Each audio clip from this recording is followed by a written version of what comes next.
আসসালামু আলাইকুম, আশা করি সবাই ভালো আছেন। আজকে এসে পড়ছি আবার বিকালে রান্না করার লাগিয়া। তো এই যে জায়গায় আমি কিন্তু অনেকগুলো সবজি নিয়ে নিছি। বেগুন নিছি, সিম নিছি, পেঁয়াজের কলি নিছি। তো আজকে রান্না করাম আলু সিম শুটকি দিয়া না আলু সিম বেগুন শুটকি দিয়ে রান্না করাম আর ডিম দিয়া। এই জায়গায় নিছি আমি দেশি দুইটা মুরগির ডিম, দেশি মুরগির দুইটা ডিম নিছি। এই ডিম দিয়া পেঁয়াজের কলি ভাজি করাম। তো পুরো ভিডিও দেখতেন, আশা করি ভালো লাগবো। আর এই জায়গায় কিন্তু আমি শুট কিনেছি, মলায়া শুটকি যেগুলো কয়, এই মলায়া শুট কিনেছি। তো এখন আমি প্রথমে পেঁয়াজের কলিগুলো করলা নেন।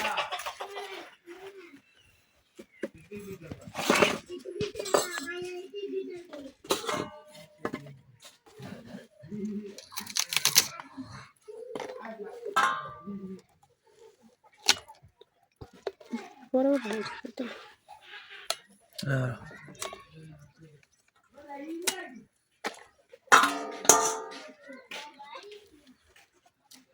আমি পেঁয়াজের কলিগুলা কিন্তু একবারে ছোট ছোট করে পয়লা নিতেছি, যেরকম করে।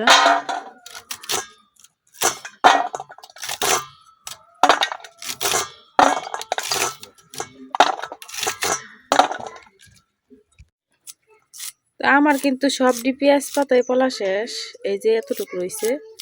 তো এতটুকু আমি খুব ভালোভাবে পয়লা নিতেছি। পয়লা পেঁয়াজ পাতা দিয়ে আগে ধুইয়া পানি নিগড়াইতে রেখে দেন, কারণ পেঁয়াজ পাতা থেকে কিন্তু অনেক পানি বেরোয়।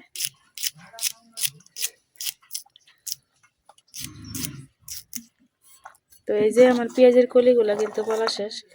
আমি কিন্তু সবগুলো এক সাইজ করে পয়লা নিচ্ছি।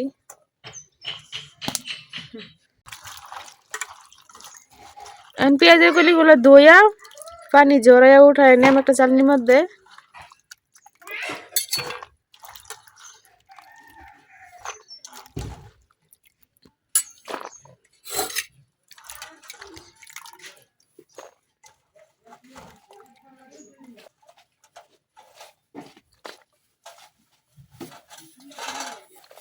তো এই যে আমি কিন্তু পেঁয়াজের কলিগুলো ধুইয়া একটা চালনির মধ্যে উঠাই নিচ্ছি। এখন পানি নিগড়াইতে দেই। পানি নিগড়াইতে নিগড়াইতে ওই দিক দিয়ে আমি বাকি যে সবজিগুলো আছে ওগুলো কাটতে নিই। আমরা নেত্রকোনার বাসায় কিন্তু এগুলো উশি কই। তো এখন এই সিমগুলো আমি কাটতে নিতেছি।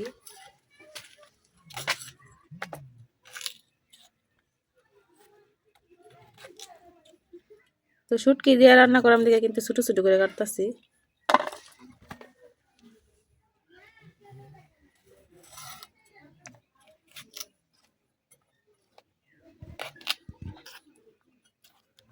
তো এখন আমি কিন্তু সবগুলো সিম এইভাবে কাটতে লিয়াম।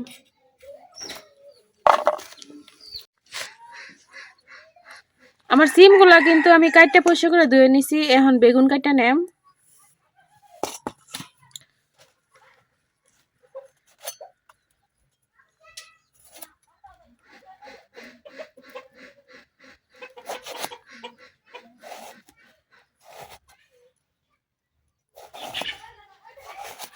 এই যে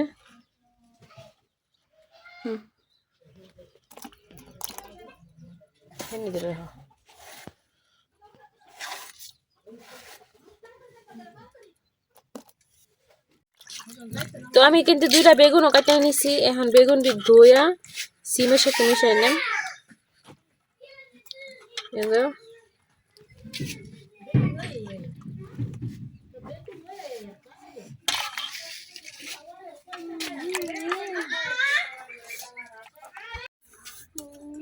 এখন আমি কাটে লিয়াম আলুগুলা। এই যে আলুগুলাও কিন্তু আমি একবারে চিকন চিকন করে কাটে নিতেছি। আলুগুলাও কিন্তু আমি কাইটে পয়সা করে ধুইয়া বেগুন আর সিমের সাথে রাখা দিছি। এখন কাইটের নাম শুটকিগুলা। এই শুটকিগুলা কিন্তু মাথা রাখলে ভাল লাগে না খাইতে। তো অনেকেই খায়, আমি কিন্তু খাই না, এই জন্য মাথাটা কাটতে ফেলাই দিতেছি। আর পেটটাও, কারণ পেটের ভিতরে অনেক ময়লা থাকে, যেহেতু বাজারে কিনা শুটকি। এই যে আমি কিন্তু এই যে এরকম করে মাথাগুলা ফেলা দিতেছি, মাথার পেট প্রত্যেকটা শুটকি কিন্তু আমি এভাবে কাটতে নিতেছি। আমি কিন্তু সবগুলো শুটকির মাথার পেট ফালাই নিছি। এখন হালকা কুসুম গরম পানি দিয়ে দিতেছি। পানিতে কতক্ষণ ভিজাই রাখাম। এগুলা ভিজতে ভিজতে আমি ওইদিকে চুলাটা ধরাই নিলাম। আমার চুলো ধরানো কিন্তু হয়ে গেছে, এখন আমি তরকারি বসানোর লাগে কড়াই বয় দিতেছি। কড়াইটা কিন্তু গরম হয়ে গেছে, এখন আমি কড়াই তেল দিতেছি। আর তেলটা কিন্তু গরম হয়ে গেছে, এখন দিয়ে দেন পেঁয়াজ রসুন।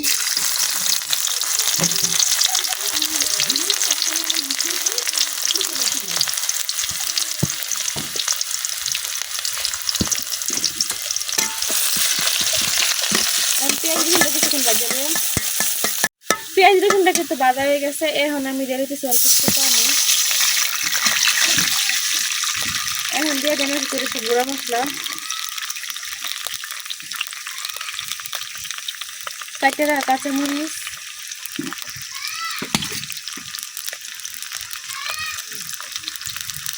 হলুদের গুঁড়া,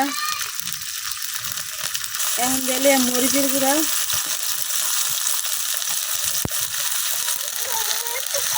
লবণ,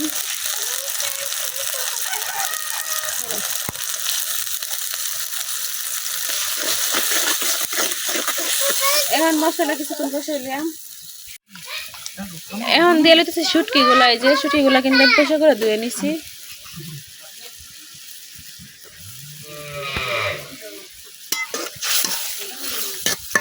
এখন শুটকি গুলাও কিছুক্ষণ কষাই নেন।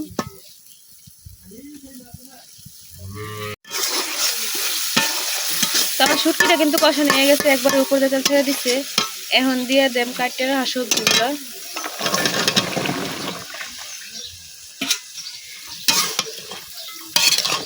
এখন শুটকি আর মশলাটা খুব সুন্দরভাবে লাগাই চেড়ে আলু আর বেগুন ছিমে কিছু মিশাইলে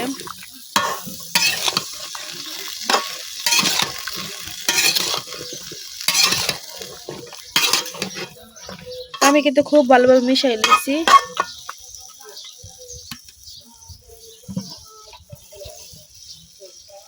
দেখতে আছেন আমি কিন্তু খুব ভালোভাবে মিশাই লইছি। এখন ডাইকা কিছুক্ষণ কষাই নেম। রান্না তাড়াতাড়ি হওয়ার লাগে আমি কিন্তু এই চুলার মধ্যে আগুন ধরাই দিছি। এই চুলার মধ্যে বাজি করে নেম, যেটা তাড়াতাড়ি রান্না হোক। আজকে বন পাতা নাই, এর লাগে দুই চুলাই রান্না বয়েছি না, দুই চুলাই খড়িটা বয়েছি।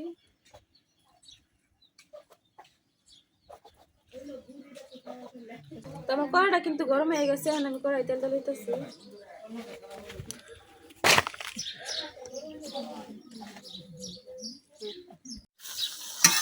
এদিকে আমার তেলটা গরম হইতে হইতে এদিকে আমি এই তরকারি লাগাই দিতেছি। দেখেন এই তরকারি থেকে কিন্তু অনেক পানি উঠছে, আমার এই পানি দিয়ে তরকারি রান্না করা হয়ে যাবে। এখন আমি ডাইরেক্ট তরকারি রান্না করে নেব। এদিকটা কিন্তু আমার তেলও গরম হয়ে গেছে, এখন তেলের মধ্যে দিয়ে দিতেছি কেটে রাখা পেঁয়াজ।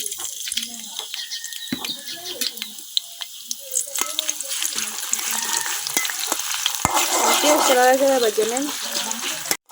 পেঁয়াজটা কিন্তু হালকা ভাজা হয়ে গেছে না, এখন পেঁয়াজের মধ্যে দিয়ে দেন একটু লবণ, এই যে লবণ,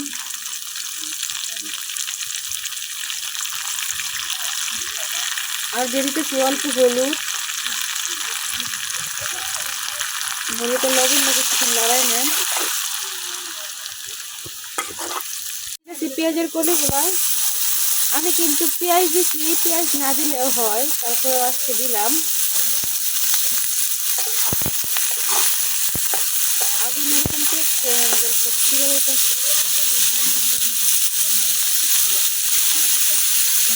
সবগুলো পেঁয়াজ করে দিয়ে দিতেছি।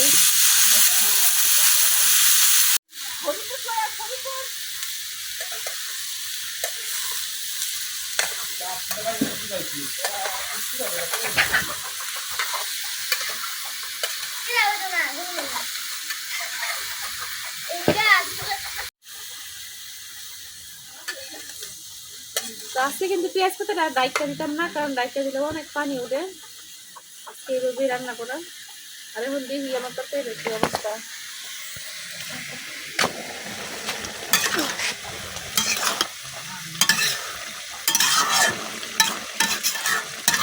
এখানে কিন্তু হালকা পানি আছে, পানিটা টানাই নেন।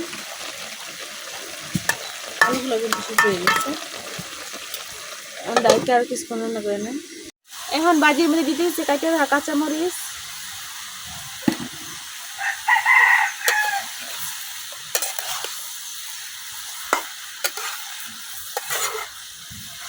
এইভাবে ডিম দিয়া পেঁয়াজের কলি ভাজি করে খাইতে কিন্তু অনেক মজা লাগে।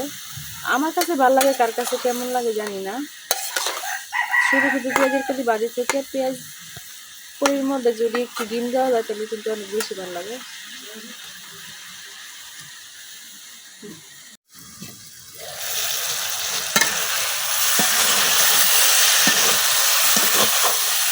এই যে আমার ফুটকি তরকারিটা কিন্তু হয়ে গেছে, এখন একবারে ঝোল নাই।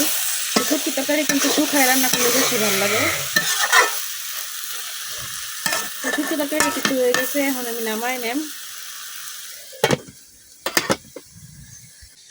তরকারি কিন্তু হয়ে গেছে, এখন আমি ভাত বসাই দিতেছি। আজকে তরকারি আগে রান্না করছি, ভাত পরে রান্না করতেছি। তো এই যে দেখেন আমি কিন্তু পেঁয়াজের পাতাটা রাখতে দিই না, এই জন্য কিন্তু কোনো পানি উড়ে নাই, হালকা হালকা পানি উঠতেছে। এই পানি আবার টেন্ডা উঠতেছে। আর পেঁয়াজের পাতাটা কিন্তু একবার সিদ্ধ হয়ে গেছে, আবার ভাববেন না যে সিদ্ধ হয়েছে না। এই দেখেন একেবারেই কিন্তু খুব ভালোভাবে সিদ্ধ হয়ে গেছে। এই যে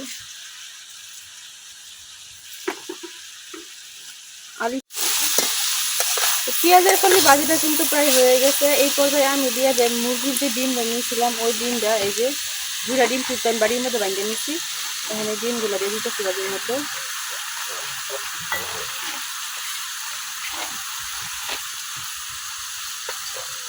এখানে ডিমগুলো আমি মিশাই নেন।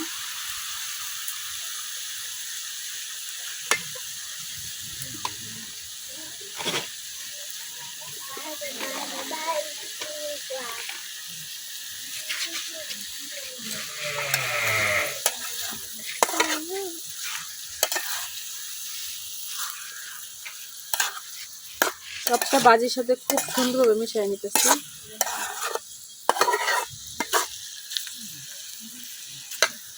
আর একটু পরেই কিন্তু বোঝা যাইব যে ডিমটা দিচ্ছি সাদা সাদা হয়ে থাকবে।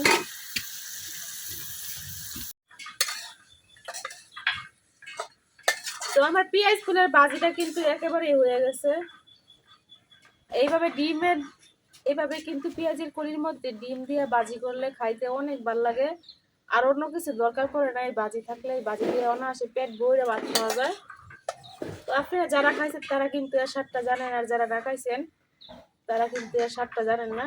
তো যারা না খাইছেন তারা এই শীতে একবার হইলেও ট্রাই করে দেখবেন। এই যে দেখেন আমার ভাজির কালারটা কত সুন্দর হয়েছে।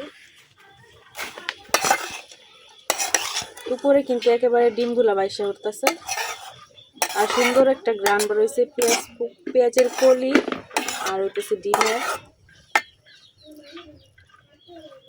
তো ভাজিটা হয়ে গেছে, এখন আমি নামাই নেন। আর এই যে এদিক দিয়ে আমার বাতেও বলক এসে বসছে। তো আমার রান্না কিন্তু কমপ্লিট। 2 জোড়াই বয়লে একটা হাজি তাড়াতাড়ি হয়ে যায়। তো ভাজিটা এখন চুলাতেই বসানো থাক ভাত হওয়ার আগ পর্যন্ত। ভাজি তরকারি কোনো কিছুই কিন্তু আমি বাটিতে আর যাই নাই, কারণ এখন বিকালবেলা রান্না করছি, সকালে আবার গরম করতে হবে যদি অল্প হয়, এই জন্য কিন্তু বাটিতে নেই নাই।